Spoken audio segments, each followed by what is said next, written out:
Alors, comment dériver un quotient? Alors, un quotient, c'est une fonction qui se présente sous la forme, ici, d'un quotient, avec en haut une fonction qui dépend de x, et en bas une deuxième fonction qui dépend aussi de x. Alors, l'habitude, c'est d'appeler la fonction du numérateur u de x, et la deuxième, celle du dénominateur v de x. Et on l'écrit comme ça sur sa copie, donc on écrit u est égal à x carré plus 2. À côté, à droite, on écrit u', la dérivée de u, en général assez simple. Ici, on dérive x de 2x plus la dérivée de 2 qui donne 0. Et immédiatement dessous, on écrit v, 2x2 ici, moins 3x. C'est donc le quotient de notre fonction. Et on dérive. Ça fait donc 2 fois la dérivée de x2, ici 4x, moins la dérivée de 3x, moins 3. Et après, on applique la formule qu'il faut connaître par cœur. La dérivée d'un quotient u sur v, c'est donc u'v moins v'u sur v carré. Et on l'écrit juste dessous. Donc on écrit f' égale. On tire un grand trait pour le quotient. Voilà. Au dénominateur, vous aurez votre carré, dans lequel on réécrit la même fonction qu'au départ, 2x2 moins 3x. Et au numérateur, vous aurez eh bien, 4 parenthèses.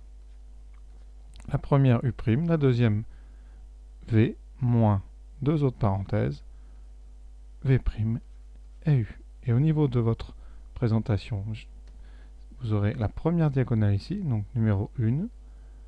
Donc là, vous aurez, première parenthèse, 2x multiplié par 2x carré moins 3x.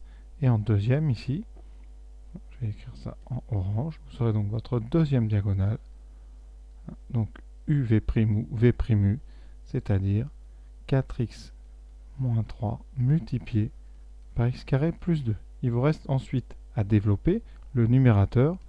Le dénominateur, on n'y touche absolument jamais. C'est un carré. Donc si on doit étudier le signe ensuite, on sait que c'est quelque chose de strictement positif. Donc il reste juste à développer le numérateur sans se tromper, donc en respectant les règles de la double distributivité. Donc, distributivité, 2x fois 2x carré. Vous avez donc 2 fois 2, 4, x fois x carré, x cube. Ensuite, 2x fois moins 3x. Donc vous aurez moins 2 fois 3, 6, x fois x, x2. Après un moins, alors attention ici, vous mettez un moins, il y a des parenthèses, donc on va tout développer et après on enlèvera le moins. Donc 4x fois x2, 4x3, 4x fois 2, 8x, moins 3 fois x2, moins 3x2, et moins 3 fois 2, moins 6. Avant-dernière étape, on enlève nos parenthèses. Surtout, on ne développe pas le dénominateur. On a donc 4x3, moins 6x2, moins, et là on distribue le moins à tout le monde, donc on aura moins 4x3, moins 8x, plus 3x2, et moins fois plus 6, moins fois moins 6, plus 6. Et après on réduit, donc les x3 disparaissent. Et x2, on a moins 6x2 plus 3x2, donc moins 3x2. Et ensuite, on a moins 8x plus 6. Voilà. Le calcul est terminé. Donc voilà comment on dérive un quotient. À très bientôt.